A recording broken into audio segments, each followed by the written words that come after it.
In this lecture, I'm going to teach you how to send text messages using Twilio. Twilio is a very popular communication platform for adding voice, video, and messaging to your applications. For example, you can quickly make and receive video calls, send text messages, and this is particularly useful for confirming reservations, sending appointment reminders, or promotions. The possibilities are endless. They provide an API that is perfectly documented and is super easy to use. So we can directly communicate with this API by sending HTTP requests using the request module. But they also provide a library that we can install using pip or pipenv. This library is essentially a wrapper around their API. So it gives us objects, and these objects encapsulate all that HTTP communication. So we no longer have to work at a low level of sending HTTP requests to Twilio API. We work at a higher level in a more abstract and simplified fashion. They're objects. These objects have methods, we call them, and they internally will take care of sending the right HTTP requests to Twilio API.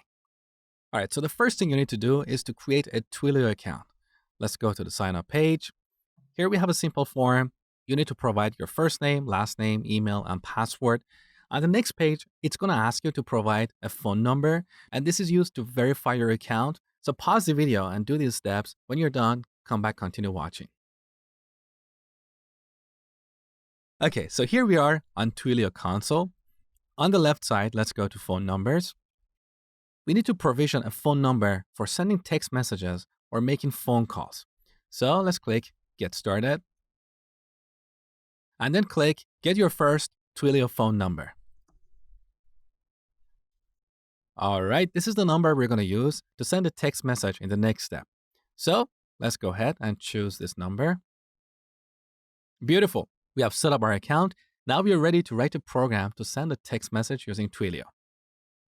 So let's start by creating a brand new project.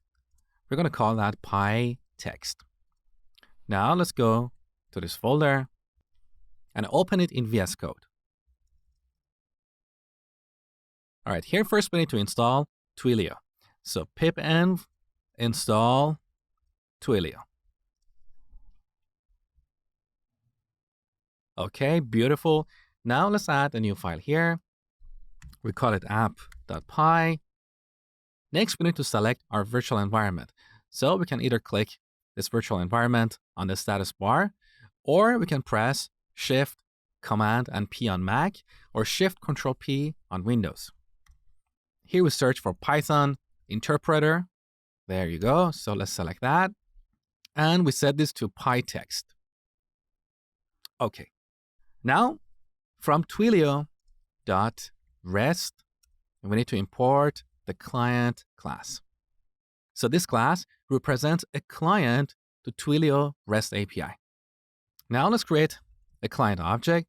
Here we need to pass an account SID, which is short for security identifier, as well as an authentication token. We can find both these on Twilio console. So here on Twilio console, on the top, you can see the project name. Right below that, we've got account SID or security identifier. Let's copy this. Now back in VS Code. Here I'm going to store this in a separate variable. So later we can export this and put it in a separate module. So account SID, we set it to this string. Now back to Twilio console. Below account SID, we've got authentication token. So let's view that, copy. And then similarly, we're going to store it in a separate variable. So auth underline token, we set it to this string.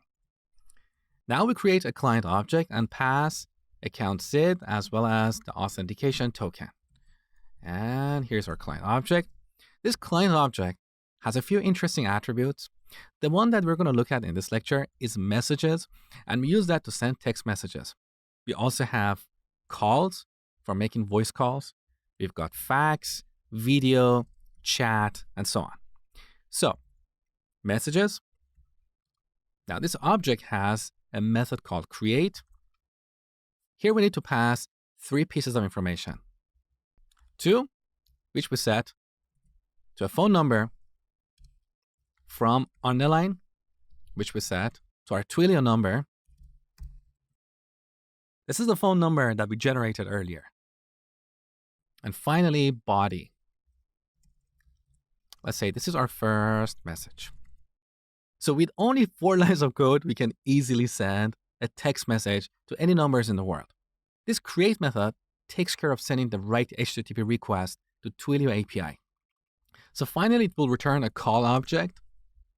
This call object has attributes like date created, date sent, date updated, and so on. So this was the basics of sending text messages using Twilio. Now, earlier when we consumed the Yelp API, I told you that you should not store this kind of information in your source code and then check it into a version control system like Git. So as a best practice, we should take these two variables out, put them in a separate file, and then exclude that file from our version control system. But I'm not going to do that because you already know how to do it, and I don't want to waste your time repeating what you already know.